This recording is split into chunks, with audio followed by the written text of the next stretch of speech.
Hi friends, welcome to Victoria Victor kitchen. Night டைமில் daily என்னோடய routine work என்னங்கிறத பார்க்கலாம்.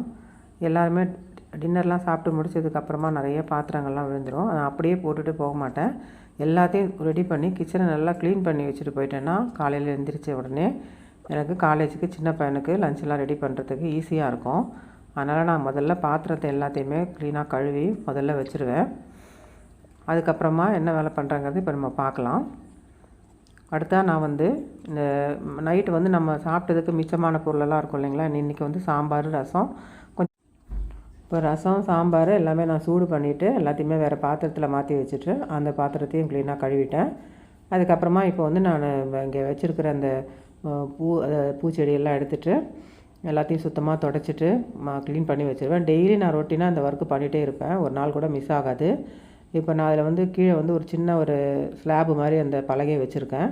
அதை க்ளீனாக எடுத்துகிட்டு அதை அடியிலெல்லாம் தொடச்சிட்டு க்ளீன் பண்ணி தான் வைப்பேன். இந்த மாதிரி நம்ம நல்லா க்ளீன் பண்ணி டீப்பாக வச்சுருந்தோம்னா இந்த கரப்பாம்பூச்சி அந்த மாதிரி எந்த இதுவுமே வராது. அதனால் டெய்லி நான் க்ளீன் பண்ணிட்டு தான் படுப்பேன். இப்போ அந்த ஸ்லாபெல்லாம் நல்லா எடுத்துகிட்டு அடியிலெல்லாம் நல்லா தொடச்சி விட்டுட்டு அதுக்கப்புறமா மறுபடியும் அந்த பூவெல்லாம் அங்கே செட் பண்ணி வச்சுருவேன். அடுத்தா நான் இப்போது ஸ்டவ்வு நல்லா துடைக்க போகிறேன். இந்த மாதிரி இது லிக்விடு பார்த்திங்கன்னா அந்த விம் ஜெல்லு தான் இது. விம் ஜெல்லு வாங்கிட்டு நான் இந்த இதில் ஊற்றிட்டு நல்லா அதில் கொஞ்சம் தண்ணி மிக்ஸ் பண்ணி ரெண்டையும் கலந்து வச்சுருவேன். அதுவே போதும். நல்லா துடைச்சோம்னா ஸ்டவ் நல்லா பளிச்சுன்னு ஆகிடும். நான் காலையில் ஒர்க்கு முடிஞ்ச உடனே துடைப்பேன், மத்தியானமும் துடைப்பேன், ஈவினிங் நான் நைட்டு படுக்க போகும்போதும் ஸ்டவ்வில் நல்லா துடைச்சி வச்சுட்டு தான் படுப்பேன். அதனால் ஸ்டவ் நல்லா சுத்தமாக இருக்கும், புதுசாக இருக்க மாதிரி இருக்கும். எப்போவே நம்ம இந்த மாதிரி மெயின்டைன் பண்ணோம்னா நமக்கு ஈஸியாக இருக்கும் மெயின்டைன் பண்ணுறதுக்கு. இப்போ ஸ்டவ்வெல்லாம் துடைச்சதுக்கப்புறமா அந்த நம்ம வைக்கிற ஸ்டாண்ட் இருக்குது இல்லைங்களா, அதையும் நல்லா க்ளீனாக துடைச்சிட்டு அதில் வச்சிட வேண்டியது தான். இப்போ பாருங்கள், ஸ்டவ் நல்லா பளிச்சுன்னு ஆகிடுச்சு. நம்ம நார்லாம் போட்டு தேய்க்கணுன்ற அவசியமே இல்லை. இந்த விம் ஜெல் இருக்குது இல்லைங்களா, இதையே நம்ம ஸ்ப்ரே பண்ணி துடைச்சிட்டாலே போதும். நல்ல ஒரு காட்டன் கிளாத் வச்சுட்டு நல்லா நீட்டாக க்ளீன் ஆகிடும். இப்போ ஸ்டவ் அடியிலெல்லாம் நல்லா சுத்தம் பண்ணிட்டேன். ஒன்றுமே இருக்காது, டெய்லி நான் சுத்தம் பண்ணுறதுனால ஸ்டவ் அடியிலெல்லாம் க்ளீனாக தான் இருக்கும். இப்போ அந்த ஸ்டாண்டெல்லாம் நல்லா துடைச்சி இதில் போட்டுடலாம். இந்த மாதிரி டெய்லி பண்ணுறதுனால நமக்கு வேலை செய்கிறதுக்கும் ஈஸியாக இருக்கும். அந்த அழுக்கெல்லாம் எதுவுமே இருக்காது. அதே மாதிரி நம்ம கொதித்து அந்த சாதம்லாம் கொதிக்காத அளவுக்கு லிமிட்டாக வச்சு சிம்பிளாக தீயை வச்சு நம்ம பண்ணணும், மெல்லிசாக வச்சு. அப்போ நமக்கு ஸ்டவ் அதிகமாக அழுக்காகாது. இப்போ இந்த பூவெல்லாம் இந்த சைடில் வச்சுருக்கிறோம்ல, அந்த பூவெல்லாம் நல்லா தொடச்சி எடுத்துகிட்டு வச்சுட்டேன். இதை நான் வீக்லி ஒன்ஸ் நான் அதை சோப் வாட்டரில் போட்டு க்ளீன் பண்ணுவேன்.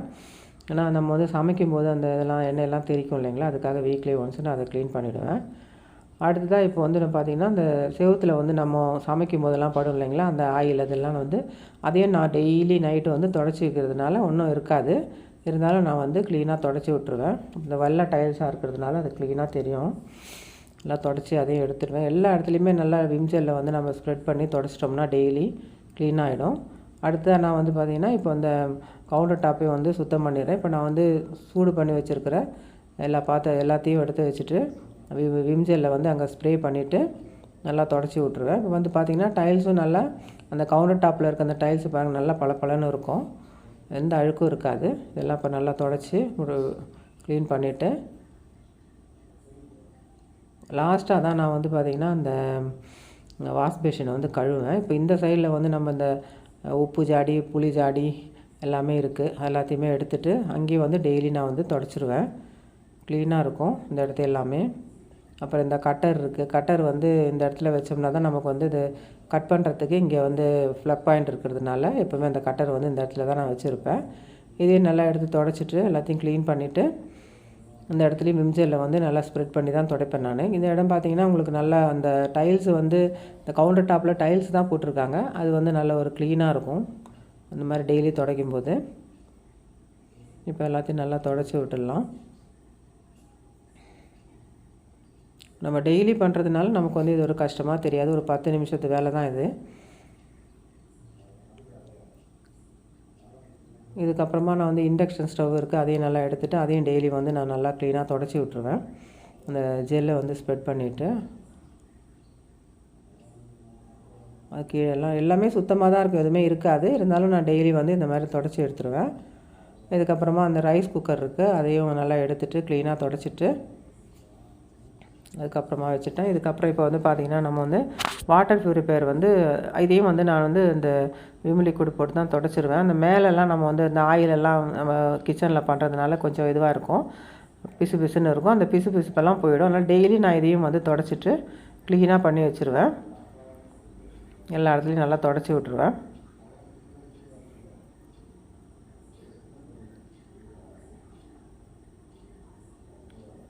இப்போ அந்த ஸ்டாண்ட் இருக்கும், அந்த வாட்டர் பியூரிஃபையரில் இருக்க அந்த ஸ்டாண்டை ரிமூவ் பண்ணி தொடச்சி வைக்கணும். அப்போ வந்து அதை கீழே நம்ம வந்து தண்ணி பிடிக்கும்போது ஏதாவது தண்ணி சிந்தி இருந்ததுன்னா அது ஒரு மாதிரி குழன்னு ஆகிடும் இல்லைங்களா. பிளாஸ்டிக்காக இருந்தாலும் ஃபைபராக இருந்தாலும் குழன்னு ஆகிடும். அதனால் அதெல்லாம் எடுத்து வச்சுட்டு தனித்தனியாக தொடச்சி எல்லாம் க்ளீன் பண்ணி திருப்ப மாட்டி விட்ருவேன். நைட் டைமில் நான் படுக்க போகிறதுக்கு முன்னாடி செய்கிற வேலையெல்லாம் அதெல்லாம். இப்போ காலையில் நான் எந்திரிச்சு வரும்போது நமக்கு இப்போ கிச்சன் பார்க்கும்போதே ஒரு ஃப்ரெஷ்ஷாக இருக்கும் நமக்கு சமைக்கிறதுக்கு எல்லாமே. இப்போ வாட்டர் பியூரிஃபையரும் தொடச்சி வச்சுட்டேன் நீட்டாக. அடுத்ததாக நான் வந்து இப்போது வாஷ் பேஷனை வந்து நல்லா சோப் போட்டு நல்லா தேய்ச்சி க்ளீன் பண்ணணும். கடைசியாக தான் நான் அந்த பண்ணுவேன், எல்லா வேலையும் முடிஞ்சதுக்கப்புறமா.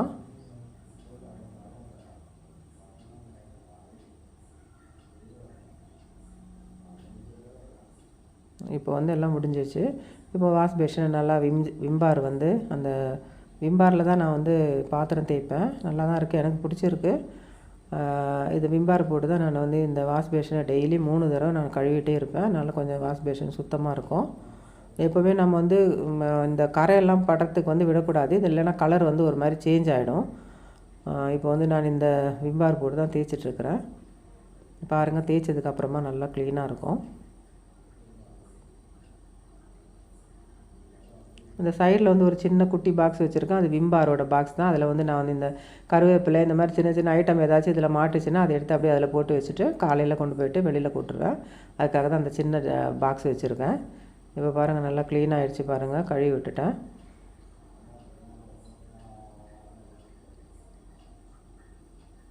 நல்லா நீட்டாக கழுவியாச்சு.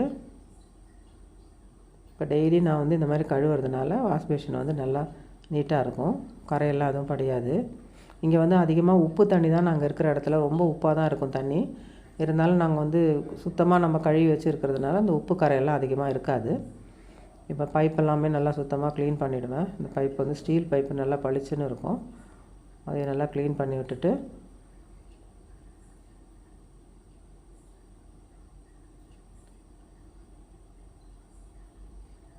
அந்த முறம் வந்து ஒரு சின்ன முறம், நான் அது கேரளாவுக்கு போனப்போ வாங்கின முறம், அது எனக்கு ரொம்ப பிடிக்கும்.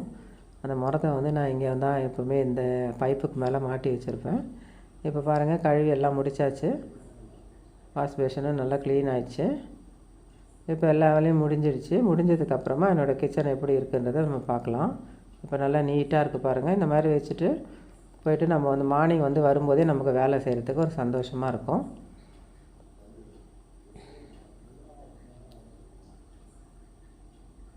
ஒரு சின்ன அழுக்கு கூட இல்லாமல் நல்லா அழகாக சுத்தமாக நீட்டாக பண்ணி வச்சுட்டு தான் நான் படுப்பேன்.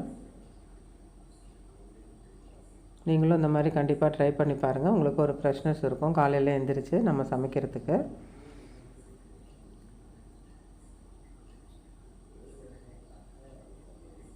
கவுண்டர் டாப் வந்து கொஞ்சம் சின்னதாக தான் இருக்கும். இருந்தாலும் நான் வந்து நிறைய ஸ்டாண்டெல்லாம் வச்சுருந்தேன். இப்போ எல்லாத்தையுமே எடுத்து நான் வச்சுட்டு இப்போ தேவையான பொருளை மட்டும் இங்கே வச்சுட்டு நான் வந்து யூஸ் பண்ணிகிட்ருக்கிறேன். அவ்வளோதான், எல்லாமே க்ளீன் ஆகிடுச்சு. இந்த வீடியோ உங்களுக்கு பிடிச்சிருந்ததுன்னா லைக் பண்ணுங்கள், ஷேர் பண்ணுங்கள், கமெண்ட் பண்ணுங்கள்.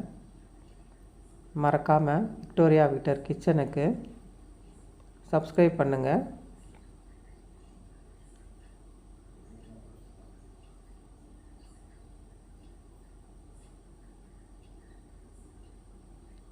Thank you friends.